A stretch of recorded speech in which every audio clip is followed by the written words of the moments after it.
Well, Marcus Freeman promised it would be a bloody battle with USC this weekend, and that's exactly what it was, and the Fighting Irish come out on top 34-24. I'm Tim Priester at Tim O'Malley, and this is Irish Illustrated's Instant Analysis, brought to you by the RVMH Hall of Fame and the Northern Indiana Event Center in Elkhart, Indiana. Tim, it looked like it might slip away from the Irish at one point.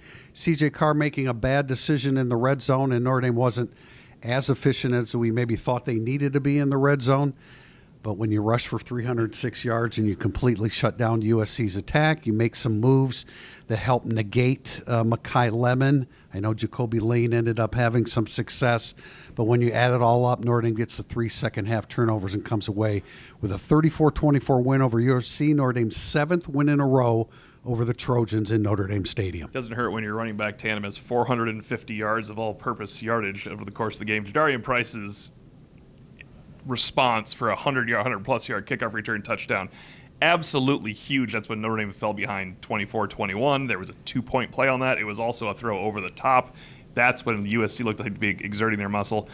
Price bringing it all the way back. And you mentioned Carr's mistake in the red zone, also missing a chip shot field goal, took a little wind out of Notre Dame's sails. But man, if you're gonna be a program that wants to find offensive and defensive line driven program, you should average 5 more yards per carry in a game than USC, because that's what Notre Dame did. 7 yards a carry to 2 yards a carry, sack adjusted. Remarkable how well Notre Dame was able to run the football. Losing Billy Schroth for part of it, and not having Ashton Craig, Joe Otting stepped in and was fantastic.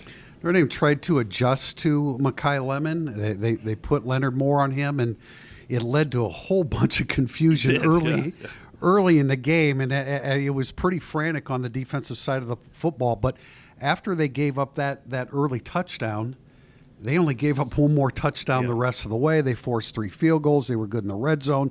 As I mentioned, they got the turnovers in the second half.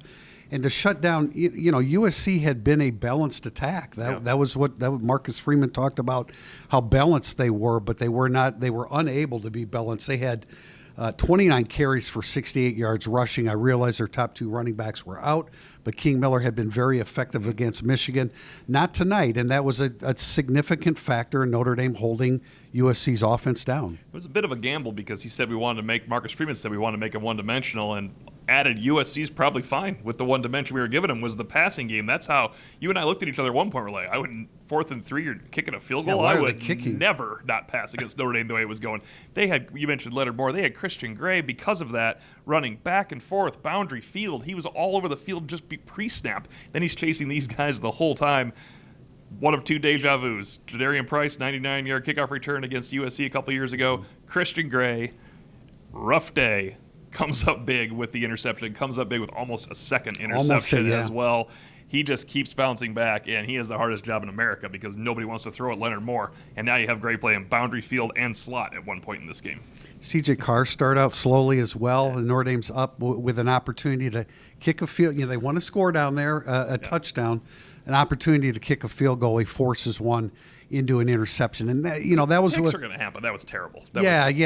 He's better than that. He'll be better than that. He knows better than that, but he's a gunslinger, and he feels like he can make a play. But in that instance, of course, he needs to know that this isn't going to work. Let's go ahead and take the field goal.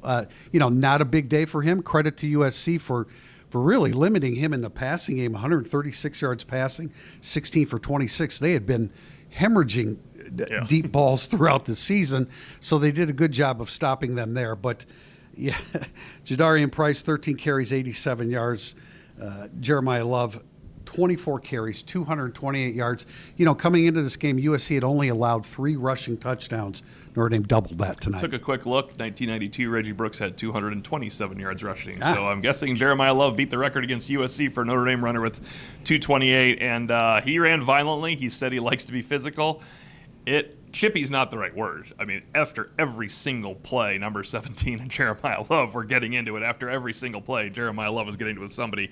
He kept his emotions in check just enough to run angrily, run violently, and not get a 15-yard penalty. I'm actually kind of shocked there weren't some 15-yard penalties to slow some things down on this one. Well, maybe the refs, it was going both ways. And he did mention it was talking. It wasn't a lot of shoving. Like, we were talking to each other the entire time. We asked him, what were some of those conversations like? And he just said, they weren't good conversations.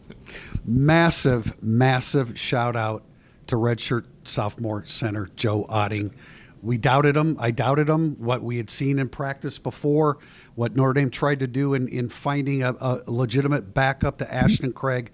There's no way in the world that you run for 306 yards if your center isn't doing yeoman's work. And it started right from the beginning. He was sealing off USC's defensive tackles.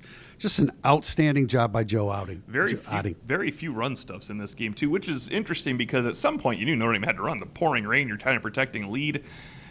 It was the best offensive line effort of the season so far. They kept C.J. Carr clean. Carr ran into his only sack when he spun into Anthony Knapp, who had great pass protection on the outside.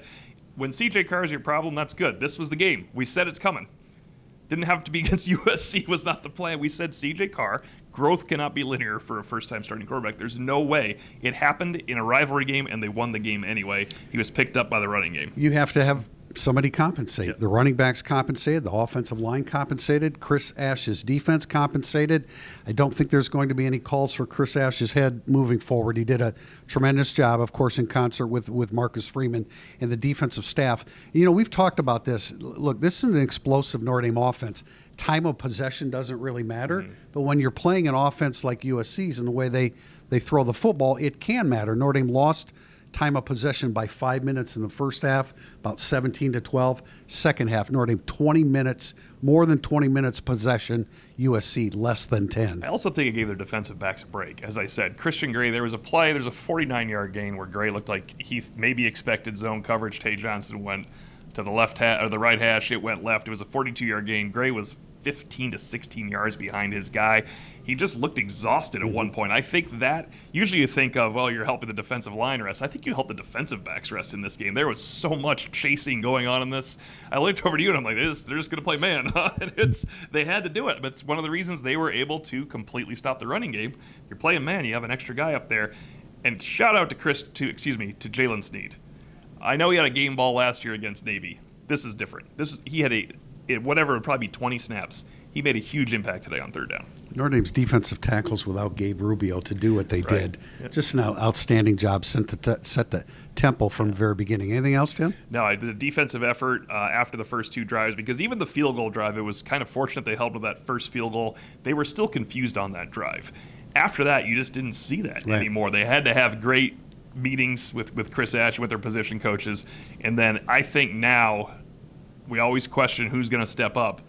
It looks like Don Schuler is the guy that's stepping up as kind of a mental quarterback too, and a great physical game, of course, but a guy that can lead back there as well. Start to finish, he was physical. He set a tone on the back end of the defense. Notre Dame does it. They pull it out again against USC for their 7th straight victory over the Trojans in Notre Dame Stadium. It's Notre Dame 34 and USC 24, and this has been Irish Illustrated's Instant Analysis, brought to you by the RVMH Hall of Fame in the Northern Indiana Event Center in Elkhart, Indiana.